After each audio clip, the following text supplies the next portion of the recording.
ಗುಂಡಣ್ಣ ಇದ್ದದ್ದು ದೇಶದ ಗಡಿ ಭಾಗದ ಹಳ್ಳಿಯೊಳಗೆ. ಹಳ್ಳಿ ದೇಶದ ಕೊನೆಯ ಗ್ರಾಮ. ಆ ಗ್ರಾಮದ ಹೊರಗೆ ಬಲವಾದ ತಂತಿ ಬಿಗಿದಿದ್ದಾರೆ, ಬೇಲಿ ತಂತಿ. ಅಲ್ಲೊಂದು ಸೈನಿಕರ ನಾಕೆ ಇದೆ. ಅದನ್ನ ದಾಟಿದ್ರೆ ಮತ್ತೊಂದು ದೇಶದ ಹಳ್ಳಿ ಸಿಗತ್ತೆ. ಇಲ್ಲಿಂದ ಅಲ್ಲಿ ಒಂದು ಸೈನಿಕರ ಠಾಣೆ ಇದೆ. ಈ ದೇಶದ ಜನರು ಆ ಕಡೆಗೆ ಮತ್ತು ಆ ದೇಶ ಏನಾದ್ರು ಈ ಕಡೆ ಹೋಗುವಾಗ ಸೈನಿಕರ ಠಾಣೆಯಲ್ಲಿ ಕಠಿಣವಾದ ಪರಿಶೋಧನೆ ನಡೀತಾ ಇತ್ತು. ಪ್ರತಿಯೊಬ್ಬ ವ್ಯಕ್ತಿಯನ್ನ, ಪ್ರತಿಯೊಂದು ವಸ್ತುವನ್ನ ತೀವ್ರವಾಗಿ ಶೋಧನೆ ಮಾಡಿ ತಪಾಸ್ ಮಾಡಿ ಬಿಡ್ತಾ ಇದ್ರು. ಕೆಲ ಹಳ್ಳಿಗರು ಮಾತ್ರ ಹಾಲು, ಮೊಸರು, ತರಕಾರಿ ಇಂಥ ವಸ್ತುಗಳನ್ನು ತಗೊಂಡು ಆ ಕಡೆಗೆ ಈ ಕಡೆ ಹೋಗ್ತಾ ಇದ್ರು. ಕೆಲವು ದಿನಾಲು ಹೋಗಿ ಬರ್ತಿರೋದ್ರಿಂದ ಆ ಠಾಣೆಯ ಕಾವಲ್ದಾರ ಪರಿಚಯನೂ ಇತ್ತು. ಆದರೂ ಸೈನಿಕರು ಎಚ್ಚರಿಕೆಯಿಂದ ಯಾವ ವಸ್ತುವಿನ ಕಳ್ಳ ಸಾಗಾಣಿಕೆ ಆಗದಂಗೆ ನೋಡ್ಕೋತಾ ಇದ್ರು. ಗುಂಡಣ್ಣ ಹೀಗೆ ದಿನಾಲು ಹೋಗಿ ಬರೋನು. ಅದು ಏನು ವ್ಯಾಪಾರ ಮಾಡ್ತಿದ್ನೋ ಗೊತ್ತಿಲ್ಲ. ಆದ್ರೆ ಅವನ ಆದಾಯ ಹೆಚ್ಚುತ್ತಿದ್ದು ದಿನ ಹೆಚ್ಚುತ್ತಾ ಇತ್ತು. ಶ್ರೀಮಂತಿಕೆ ಲಕ್ಷಣ ಕಾಣುತ್ತಿತ್ತು. ಆತ ದಿನನಿತ್ಯ ತನ್ನ ಸೈಕಲ್ ಮೇಲೆ ಹುಲ್ಲಿನ ಹೊರೆ ಹೊತ್ಕೊಂಡು ಆ ಕಡೆ ಹೋಗ್ತಾ ಇದ್ದ. ಬರುವಾಗ ಸೈಕಲ್ ಮೇಲೆ ತರಕಾರಿ ತರ್ತಾ ಇದ್ದ. ದಿನವೂ ಇದೇ ವ್ಯವಹಾರ. ಒಬ್ಬ ಕಾವಲುಗಾರ ಸಂಶಯ ಬಂತು, ಏನಯ್ಯ ನಿನ್ ವ್ಯವಹಾರ? ದಿನ ಹುಲ್ಲು ಒಯ್ತೀಯ, ತರಕಾರಿ ತಗೊಂಡ್ಬರ್ತೀಯ, ಏನ್ ಲಾಭ ಸಿಗ್ತದೆ ನಿನಗಿದ್ರೊಳಗೆ ಅಂತ ಕೇಳಿದ್. ಆತ ಏನ್ ಮಾಡೋ ಸ್ವಾಮಿ, ಜೀವನ ನಡಿಬೇಕಲ್ಲ, ಆ ದೇಶದಲ್ಲಿ ಹುಲ್ಲಿಗೆ ಬಹಳ ಬೇಡಿಕೆ ಇದೆ, ಅದನ್ನ ತಗೊಂಡು ಹೋಗ್ತೇನೆ. ಬರುವಾಗ ಅಲ್ಲಿ ಒಳ್ಳೆ ತರಕಾರಿ ಸಿಗುತ್ತೆ, ತಂದು ಇಲ್ಲಿ ಮಾರ್ತೇನೆ.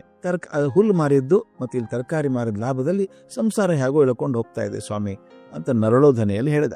ಕಾವಲ್ಗಾರ ಅಂದ್ರು, ಇವನು ಏನೋ ಮಾಡ್ತಾನಪ್ಪ, ಏನೋ ಮುಚ್ಚಿಟ್ಟಿರ್ಬೇಕು. ಯಾಕಂದ್ರೆ ಶ್ರೀಮಂತ ಆಗ್ತದೆ, ಮನೆ ದೊಡ್ಡ ಕಟ್ತಾ ಇದ್ದಾನೆ. ವರ್ಷ ಹೋದಂಗೆ ಬಹಳ ಶ್ರೀಮಂತಿಗೆ ಬರ್ತಾ ಇದೆ. ಈ ವ್ಯಾಪಾರಿ ಒಂದಿಷ್ಟೇ ಹುಲ್ಲು ತಗೊಂಡು ಹೋಗ್ಬರ್ತಾನೆ, ತರಕಾರಿ ತಗೊಂಡ್ಬರ್ತಾನೆ. ಕಾವಲುಗಾರ ಏನ್ ಮಾಡಿದ್ರು, ಪರೀಕ್ಷೆ ಮಾಡೋಣ. ಹುಲ್ಲಲ್ಲಿ ಏನಾದ್ರು ಮುಚ್ಚಿಟ್ಟಿದಾನ? ಹುಲ್ಲಿನ ಕಟ್ಟು ಬಿಚ್ಚಿದ್ರು, ಮೋಸ ನೋಡಿದ್ರು, ನೀರಲ್ಲಿ ಎದ್ದು ನೋಡಿದ್ರು, ಪರೀಕ್ಷೆ ಮಾಡಿದ್ರು, ಒಂದಿಷ್ಟು ತಗೊಂಡ್ ಸುಟ್ರು.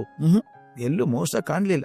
ಒಂದು ದಿನ ಒಂದ್ ಬೇರೆ ವಸ್ತು ಯೋನೇ ಇಲ್ಲ, ತಂದವನಲ್ಲ. ದಿನ ಹುಲ್ ತಗೊಂಡ್ ಹೋಗೋದು, ಬರ್ಬೇಕಾದ್ರೆ ತರಕಾರಿ ತರೋದು. ಆದ್ರೆ ಜನರಿಗೆಲ್ಲ ಅವನ್ ಬೆಳೆತಿರುವಂತ ಶ್ರೀಮಂತಿಕೆ ಆಶ್ಚರ್ಯ ತರ್ತಾ ಇತ್ತು. ವರ್ಷಗಳು ಹೀಗೆ ಉಳಿದ್ವು. ಗುಂಡಣ್ಣನಿಗೆ ವಯಸ್ಸಾಯ್ತು. ಆತ ವ್ಯಾಪಾರ ನಿಲ್ಲಿಸ್ಬಿಟ್ಟ. ಅವನ ಮಕ್ಕಳು ಬೇರೆ ಬೇರೆ ವ್ಯಾಪಾರ ಮಾಡಿ ಮತ್ತಷ್ಟು ಶ್ರೀಮಂತಿಕೆ ಪಡ್ಕೊಂಡ್ರು. ಒಬ್ಬ ಸೈನಿಕ ಠಾಣೆ ಇತ್ತಲ್ಲ, ಒಬ್ಬ ಕಾವಲ್ಗಾರನವ, ಅವನು ರಿಟೈರ್ ಆದ. ಬಂದು ಇದೇ ಊರಲ್ಲೇ ಉಳ್ಕೊಂಡ. ಒಂದಿನ ಗುಂಡಣ್ಣನ ಅಂಗಡಿ ಮುಂದೆ ಕೂತ್ ಮಾತಾಡ್ತಿದ್ದ. ಆ ಸೈನಿಕ ಕೇಳ್ದ, ಗುಂಡಣ್ಣ, ನೀ ದಿನಾಲು ಹುಲ್ ತಗೊಂಡು ಹೋಗಿ ತರಕಾರಿ ತರ್ತಿದ್ಯಲ್ಲ, ಅದನ್ನ ಇಷ್ಟು ಹಣ ಸಂಪಾದನೆ ಮಾಡುವ ಸಾಧ್ಯನಾ? ನೀನೇನೋ ಕಳ್ಳ ಸಾಗಾಣಿಕೆ ಮಾಡ್ತಿದ್ದಿ ಅಂತ ಸಂಶಯ ನಮಗಿತ್ತು. ಅದು ಯಾವ ವಸ್ತುನೂ ಚೆಲ್ಲಿಲ್ಲ. ಈಗ ನಾನು ನಿವೃತ್ತನಾಗಿದ್ದೀನಿ, ನೀನು ವ್ಯವಹಾರ ಬಿಟ್ಟಿದ್ದೀಯ. ನಿಜ ಹೇಳು, ಏನು ಕಳ್ಳ ಸಾಗಾಣಿಕೆ ಮಾಡ್ತಾ ಇದ್ದಿ? ಗುಂಡಣ್ಣನ ಕೇಳಿದ, ನಿಮ್ಮಂತ ದಡ್ರ ಕಾವಲು ಇದ್ರೆ ಏನನ್ನಾದ್ರೂ ಸಾಗಿಸ್ಬೋದು. ನೀವು ಮೂರ್ಖರಿದ್ದೀರಿ. ನಾನು ಕಳ್ಳ ಸಾಗಾಣಿಕೆ ಮಾಡ್ತೀವಿ ಹುಲ್ಲನಲ್ಲ, ಸೈಕಲ್ಗಳನ್ನ.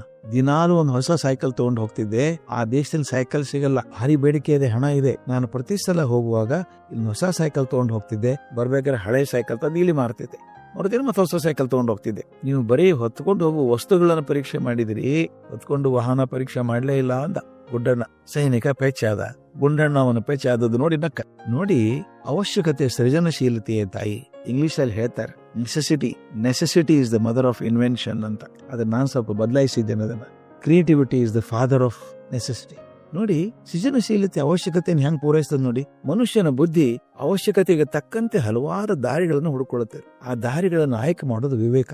ಆ ವಿವೇಕ ಜಾಗೃತವಾದಾಗ ನಮ್ಮ ಆಯ್ಕೆಗಳು ಸಮಾಜದ ಅಭಿವೃದ್ಧಿ ಕಡೆಗೆ ಮುಖ ಮಾಡ್ತಾರೆ. ಆದ್ರೆ ಆ ವಿವೇಕ ಕುಂದಿದಾಗ ಸಮಾಜ ವಿರೋಧಿ ಆಗ್ತದೆ. ಕಲ್ಪನೆ ಮಾಡ್ಕೊಳ್ಳಿ, ಪರಮಾಣುದಲ್ಲಿ ದೊಡ್ಡ ಶಕ್ತಿ ಇದೆ ಅಂತ ಕಂಡು ಹಿಡ್ಕೊಳ್ಳೋದೊಂದು ಸೃಜನಶೀಲತೆ.